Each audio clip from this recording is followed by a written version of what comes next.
gestación. Es importante, por supuesto, poder conocer ello acerca también de cómo nosotros podemos controlar ciertos aspectos de salud a través de nuestra alimentación y más que todo en esta etapa que es de verdad pues para muchas mamás y muchos hogares pues se llena de vida, llena de alegría y a la espera de este nuevo ser. Así que si tienen preguntas, escríbanos al 720-63-589. Vamos a dar prioridad a las consultas que nos lleguen a nuestra línea y por supuesto les recuerdo que más adelante van a encontrar el programa en redes sociales en Doctora Vieyala o Karen Ramírez Sandia _periodista. El tema de hoy lo desarrollamos junto a nuestra especialista, una de las más queridas también por todos ustedes, la licenciada Ninosca Zanga Núñez, quien es experta y especialista en nutricionismo. ¿Cómo está? Bienvenida. Muchísimas gracias, Karencita, por la presentación. Encantada siempre de venir al programa y dispuestos a brindarles toda la información a todas las personas que nos están viendo. Comenzamos, pues ya hemos hablado antes de este tema, pero es importante recalcarlo, además gracias a la sugerencia de todas nuestras amigas en casa, por supuesto también nace este tema. ¿Cuán importante es la alimentación durante la etapa de gestación? Nosotros podemos prepararnos, licenciada, de manera previa a la etapa de gestación a través de nuestra alimentación. Claro que sí, lo ideal sería prepararnos al menos un mes antes de un embarazo, porque nosotros le vamos a otorgar no solamente a nuestro cuerpo, sino ya en los primeros días, en la primera etapa del crecimiento y desarrollo del bebé, vamos a aportarle los nutrientes necesarios. Las mujeres en esta etapa requieren diferentes tipos de vitaminas y minerales, algunos que son muy esenciales, como por ejemplo el caso del ácido fólico para el desarrollo del tubo neural, la presencia del hierro también que es importante, que por eso a las mujeres se les suplementa justamente con sulfato ferroso para ayudarles a producir la cantidad suficiente de glóbulos rojos que van a ser indispensables para llevar oxígeno y nutrientes no solamente a la madre, sino también al bebé que en este momento está en crecimiento y desarrollo. Otros nutrientes esenciales es el calcio, ya que los niños ya empiezan la formación de los dientecitos y de los huesos dentro del vientre de la madre y obviamente si no le damos la cantidad suficiente a nuestro organismo y para el desarrollo del bebé, más adelante vamos a tener problemas de osteoporosis o problemas osteoarticulares. Que eso se puede evitar y se requiere evitar de una forma a manera de prevención, en este caso haciendo una buena alimentación 1 o 2 meses antes previo a un embarazo. Hemos escuchado pues que esto para quienes todavía no somos mamás, que durante los primeros 3 meses pues se siente para empezar náuseas debido a tal vez el aroma de algunos alimentos, al sabor de algunos alimentos e incluso los famosos gustitos o antojos, licenciada, pues son aspectos que deberíamos tomar en cuenta tal vez de manera mucho más interna, por así decir, cuando se trata de la alimentación durante el embarazo. Claro que sí, tenemos que manejar a cada una de las personas de forma individual, porque hay mujeres que empiezan con sobrepeso u obesidad y que las náuseas o los vómitos o un poco de la bajada de peso en esta etapa, que si bien no es bueno, no va a afectar tanto al bebé. ¿Por qué? Porque esta mujer tiene reserva. En cambio, si estamos empezando con un peso bajo, un peso normal o incluso con desnutrición y tenemos además problemas de náuseas o vómitos, esto sí podría complicar el desarrollo del bebé y obviamente el desarrollo también de nuestro organismo, porque hay mujeres, por ejemplo, que están embarazadas a los 17, 18 años y todavía están en una etapa de crecimiento. Hay diferencia, la mejor edad para tener un embarazo es cuando nuestro cuerpo se ha desarrollado completamente y eso ocurre a partir de los 21 años de edad.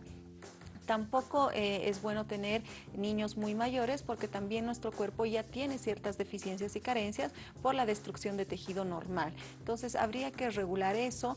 Hay que tomar en cuenta en el tema de las náuseas y de los vómitos que una mujer está perdiendo nutrientes y no está absorbiendo o asimilando todo lo que está ingiriendo. Es por eso que la suplementación durante esta etapa es importante. Hay mujeres que dicen, no, medicamentos yo no consumo, a pesar de ser vitaminas y minerales, pero tienen que tomar en cuenta que no solamente estos nutrientes le va a ayudar a regular el equilibrio interno de su organismo, sino lo más importante, la vida de este futuro niño que tiene que nacer con toda la cantidad suficiente de nutrientes esenciales que van a permitir no solamente un crecimiento y desarrollo adecuado, sino más adelante que tenga un sistema inmunológico óptimo, un desarrollo en el crecimiento bueno, sistema nervioso adecuado, recepción y atención excelente. Entonces todo eso necesita justamente justamente del aporte de estos nutrientes. Sobre los antojos, pues pensamos que si una persona, por ejemplo, no está en etapa de gestación y tiene antojos, pues lo que se antoja es tal vez lo que denominamos como comida bastante rica, fácil de adquirir, digamos, como pues de la comida chatarra, alimentos que tienen bastante grasa, carbohidratos, pues seguramente ocurre lo mismo en una mujer que está en etapa de gestación, tal vez no en su totalidad, pero sí en una mayoría. Pues, ¿cómo poder equilibrar ello? Claro que sí. Primero tenemos que considerar que toda la comida chatarra nos va a ayudar a un proceso de oxidación. Entonces, este proceso de oxidación nos aumenta la cantidad de estrés oxidativo y destrucción de tejido a la larga. Entonces, en esta etapa, nosotros sí podemos cumplir algún antojo y comer, no sé, una comida chatarra como un pollo a la bróster con papas fritas y salsa, siempre y cuando nosotros eso hagamos solo en un tiempo de comida y el resto reequilibremos con mayor cantidad de líquidos, mayor cantidad de fruta y verdura, y lo mejor es que sea fruta y verdura cruda, porque de esta forma nos aporta la mayor cantidad de nutrientes esenciales que requiere nuestro cuerpo. Si hacemos un equilibrio en esto, sí vamos a poder hacer una alimentación más equilibrada, no solo para nosotros, sino para los niños. Ahora, si todo el día nos basamos en una alimentación chatarra, ahí sí vamos a tener problemas y complicaciones. ¿Por qué? Porque vamos a empezar a excedernos en el peso, nuestro aumento de peso va a ser mucho más de lo normal. Y el problema es que podemos tener problemas como la preeclampsia, eclampsia, diabetes gestacional o del embarazo, y no solamente desarrollarnos problemas nosotros, sino también desarrollar problemas a los niños, ¿no? Que nazcan niños demasiado gorditos, o niños incluso ya con problemas de diabetes, o niños que tengan problemas o alteraciones a nivel renal. Entonces es importante tomar en cuenta que en esta etapa nosotros no solamente vemos por nosotros, sino también estamos viendo por el futuro niño. Y si queremos cumplir este tipo de antojos, sí lo podemos hacer, siempre y cuando los reequilibremos de una forma adecuada. El consumo de ajíes, por ejemplo, pues estamos acostumbrados también a consumir bastantes guisos acá dentro de nuestra comida, que seguramente está también dentro de los antojos, pero que por supuesto sin estar en etapa de gestación muchas veces nos produce algunos problemas gástricos, ¿no? El consumo de ajíes, algunos alimentos que tienen pepa, el pepino, el tomate. También deberíamos tomar en cuenta ese detalle. Claro que sí. Por eso es recomendable que antes de la gestación preparemos a nuestro cuerpo no solamente con nutrientes, sino para que nuestro aparato digestivo esté al 100%, que no tengamos ni diarrea ni estreñimiento. Porque lamentablemente si tienen estreñimiento durante la etapa de gestación, esto se va a volver más crónico y va a ser un estreñimiento mucho más duro, hasta el punto que podemos desarrollar problemas de hemorroides. Entonces es necesario hacer un reequilibrio. Y en estos casos, en la irritación, las vinagreras, el reflujo, va a ser normal, sobre todo a partir del sexto mes de embarazo, porque es en la etapa donde más incrementamos el aumento de peso, y la barriguita que nos empieza a hinchar, nuestro estómago que se empieza a subir, hace que tengamos mayor reflujo gástrico, es normal. Entonces en esos casos hay que promover comidas pequeñas, comidas de fácil digestión, que nos aporten nutrientes que nos ayuden al proceso digestivo, como es el caso de la fruta y la verdura, que tienen enzimas en su composición, y ayudar al consumo de líquido para que ayude a promover el vaciamiento gástrico.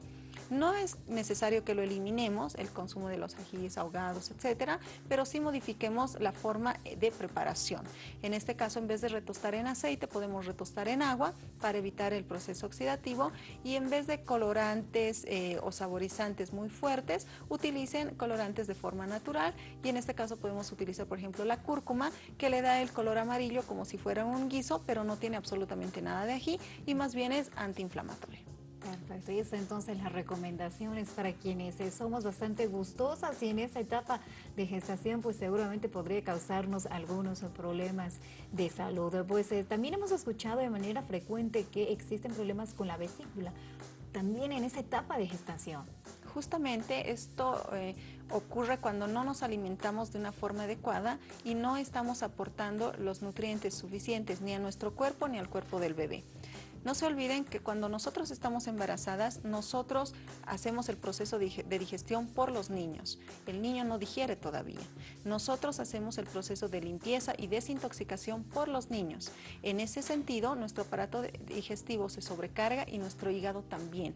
Al sobrecargar el hígado, empiezan los malestares como el problema de la vesícula o las famosas manchitas en el rostro, ¿no? En la etapa de gestación, que eso es normal en varias mujeres y eso es justamente a consecuencia de la sobrecarga del hígado. Para eso lo que tenemos que hacer es una buena alimentación, intentar cumplir nuestros 5 tiempos de comida, desayuno, merienda, almuerzo, té y cena, a pesar de que no tengamos hambre o a pesar de que nos cause cierta indisposición. Hay muchas personas que hay ciertos alimentos que no les gusta, por ejemplo la quinoa, el olor del trigo, ciertos alimentos que no les agrada, pero intenten probar en esta etapa porque hay muchas cosas que les va a llegar a gustar y hay nutrientes que su cuerpo sí o sí los necesita. Entonces, aportar 5 tiempos nos va a ayudar a reequilibrar sobre todo la funcionalidad hepática. Otra pregunta frecuente es el consumo de mates durante la etapa de gestación, ya sea en hierbas naturales o ya en ciertos comprimidos que encontramos en el mercado. ¿Deberíamos hacerlo? ¿Cuáles son los aconsejables? ¿Debería de tal vez existir algún régimen en cuanto a horarios, por ejemplo, para su consumo? Lo ideal es que durante esta etapa restringamos algunos alimentos que si bien son buenos, nos pueden perjudicar en la etapa del embarazo y hay algunos que definitivamente no son buenos ni en esta etapa ni tampoco más adelante. En este caso vamos a hablar del tema de los mates. Los mates, al igual que el café y al igual que la cocoa, tienen cafeína y la cafeína nos puede, uno, intoxicar al organismo del pequeño, dos, nos puede ayudar a estimular las contracciones y si estamos en los últimos meses de embarazo, digamos en el 7º, 8º, podemos adelantar el parto ya y que no es saludable para el desarrollo del niño porque él tiene que terminar el desarrollo dentro del vientre de la madre. Es por eso que en el caso de los mates es mejor en el caso de las mujeres en gestación evitarlos, al igual que el café y la cocoa, que si bien más adelante los van a poder consumir. El único que les recomendaría, pero muy suave, es el mate de perejil con limón, que les va a ayudar un poquitito a evitar las náuseas y también al tema del hígadito. Dentro de los alimentos que definitivamente no podemos consumir en esta etapa está la bebida alcohólica porque intoxica mucho no solamente a nuestro cuerpo ya que pasa la barrera de la placenta y eso llega directamente al organismo del pequeño. También el consumo de cigarrillos que no son recomendables y reducir en la medida de lo posible lo que es la comida chatarra o el exceso de carbohidrato simple como las masitas dulces que no les digo que lo eliminen pero sí reduzcanlo para evitar problemas o complicaciones más adelante. Buen día, felicidades por el programa. Quisiera saber cómo puedo evitar problemas de diabetes gestacional y en qué consisten. Esto a través de la alimentación. Gracias por su consulta. Claro que sí. Puede iniciarse como una resistencia a la insulina. Lo primero que tenemos que hacer es evitar el exceso de carbohidrato simple ya y el exceso de carbohidrato complejo. Como les decía antes de irnos al corte, que hay muchas mujeres que nos encanta comer pastelitos, masitas, etcétera, y ahí nosotros vamos incluyendo justamente carbohidrato simple. Es importante reducir, no que lo eliminen, pero sí que lo reduzcan. Hay que cambiar el tema del azúcar. El azúcar blanca es muy refinada, además que es demasiado dulce. Pueden cambiar por azúcar morena, pero también podrían cambiar por la chancaca, que son esas bolitas que venden en el mercado y la pueden diluir y es mucho menos refinada y viene exactamente de la caña de azúcar. Podemos ayudar también con bastante consumo de fruta y de verdura que nos va a ayudar a tener la presencia de fibra, que la fibra nos va a ayudar a mejorar el proceso metabólico y que el cuerpo no esté totalmente todo el rato absorbiendo estos nutrientes, en el caso del carbohidrato, y evitar justamente el desarrollo durante esta etapa. Si es una persona que tiene resistencia a la insulina, tiene que tener un poco más de cuidado en el consumo de dulces, masticables, caramelos e incluso azúcar escondido. Hay, por ejemplo, si nosotros queremos ponerle salsa, la salsa de tomate ya presenta azúcar. Las bebidas envasadas tenemos que limitarlas. ¿Por qué? Porque el consumo de azúcar es demasiado excesivo. Una bebida de un vasito de 200 ml tiene alrededor de 8 cucharillas de azúcar, que nosotros normalmente, si fuese un fresco hervido, le pondríamos solamente un par de cucharillas de azúcar. Entonces hay que tratar de evitar esto para justamente evitar el desarrollo de este tipo de patologías. Nos hablaba acerca de 5 comidas diarias. Esto no solo para mujeres en etapa de gestación, por si acaso, sino absolutamente todos, pero sí vamos a ponerle prioridad durante la etapa del embarazo. Pues, ¿qué es lo aconsejable desayunar, por ejemplo? Es importante tener en cuenta que en los 5 tiempos de comida tenemos que tener o una fruta o una verdura. Lo segundo que tenemos que tener en cuenta es que tenemos que tener proteína. ¿Por qué? Porque el niño está en desarrollo. Nuestras proteínas nos ayudan al crecimiento y desarrollo adecuado dentro del vientre de la madre. ¿Cómo lo podemos hacer? En el caso del desayuno, una fruta cualquiera que se les antoje a las mamás, manzana, piña, mango, cualquier fruta, y posteriormente un desayuno que puede ser tomar una leche, que eso ya nos aporta proteína, o tomar un poco de yogur, un vaso de yogur, o si no es ninguno de estos, tomar un tecito muy ligero o un té de fruta, y esto combinarlo con un pancito, y al pan se le agrega la proteína, que puede ser huevo, puede ser queso, puede ser requesón, o puede ser de tipo de las carnes, como pollo, pescado, carne de res, un sándwichito, que esta proteína nos va a ayudar al crecimiento del niño. La merienda de media mañana.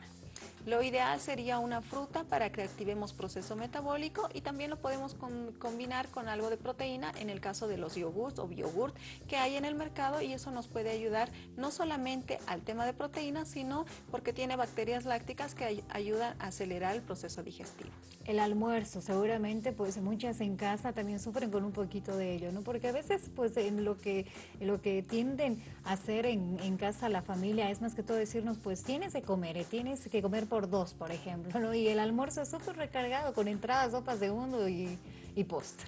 Claro que sí, no, eso es importante. Durante la primera etapa de gestación, que son los primeros 3 meses, lo único que tenemos que incrementar es exagerando un vaso de yogurt o un panero de ensaladas para el aporte al niño. Durante los siguientes 3 meses de gestación, ahí tenemos que incrementar un poquito más, que podría ser un vaso de yogurt y un sándwich a media tarde, pero nada más. Eso nos va a aportar alrededor de unas 500 calorías. Ya en la tercera etapa, que son los últimos 3 meses, ahí sí tenemos que ir incrementando, pero sobre todo alimentos muy nutritivos. En el caso de los cereales, por ejemplo, podemos utilizar la avena, la quinoa, el amaranto, la cañagua, el huilcaparu. Lo único, no se olviden del consumo de fruta y verdura, porque si no, estos cereales pueden ocasionar mayor problemas de estreñimiento. Entonces eso tenemos que tener cuidado, y no se olviden del consumo de agua. Los hábitos que nosotros vamos a generar en tiempos de comida y en el consumo de fruta, verdura y líquido, lo hacemos desde la etapa de gestación. Si no tomamos líquido, si no comemos fruta, si no comemos verdura, y si estamos picando todo el rato, lamentablemente el niño va a tener esos hábitos, y cuando nazca les va a molestar durante todo el día porque quiere lactar, porque ese aporte lo tenía durante todo el día.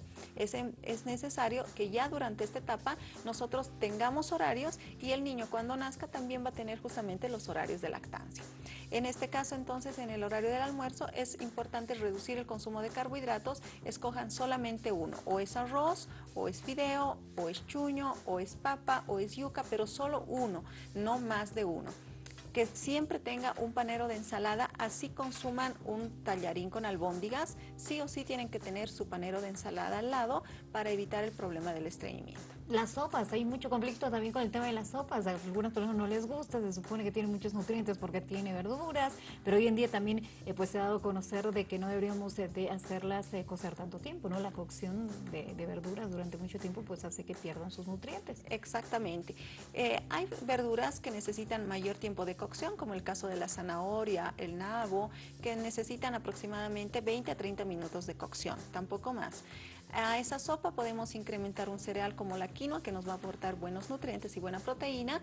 Y faltando 5 minutos exactamente para que la sopa termine y esté lista para servir al plato, vamos a poner todas las verduras de hoja verde oscura que nosotros vayamos a elegir. Pueden ser espinacas, pueden ser apio, puede ser acelga, para que no pierdan los nutrientes, porque si no, ya no tiene sentido el comer esa sopita, porque estamos consumiendo alimentos muertos. Nos faltan 2 comidas. ¿En qué horario deberíamos de realizarlas o prepararlas, y en qué deberían de consistir? Claro que sí. En el horario del tecito, por ejemplo, máximo 4 de la tarde, y la cena máximo 7, 7 y media de la noche. En el té es muy parecido al horario del desayuno, que puede ser un chocolate o un vasito de leche con algo de cereal o una fruta, y en la noche sí podemos comer como el almuerzo, pero en menor cantidad, y no se olviden siempre de la verdura. En este caso puede ser verdura cocida por el tema del clima, por el frío, entonces podemos hacer una ensalada de beterraga con zanahoria o de espinaca con beterraga, siempre incluir más de 2 verduras por favor a la ensalada. Lo ideal es cumplir con 5 verduras y incluyan aceite para mejorar el proceso digestivo y para que se acelere también el vaciamiento gástrico. Una pregunta que también deben tener muchas mamás en este momento en casa, pues ¿cómo podemos tal vez aumentar o incrementar la cantidad de leche a través de la alimentación? ¿Se puede? Claro que sí, se puede. Hay bastantes cereales ya durante la etapa de post-embarazo, ya en la etapa de lactancia, sí podemos incrementar los mates que antes no podíamos consumirlos. Por ejemplo, si nuestro bebé tiene dolor de barriguita, podemos tomar tranquilamente mate de anís para ayudar a este proceso de digestión.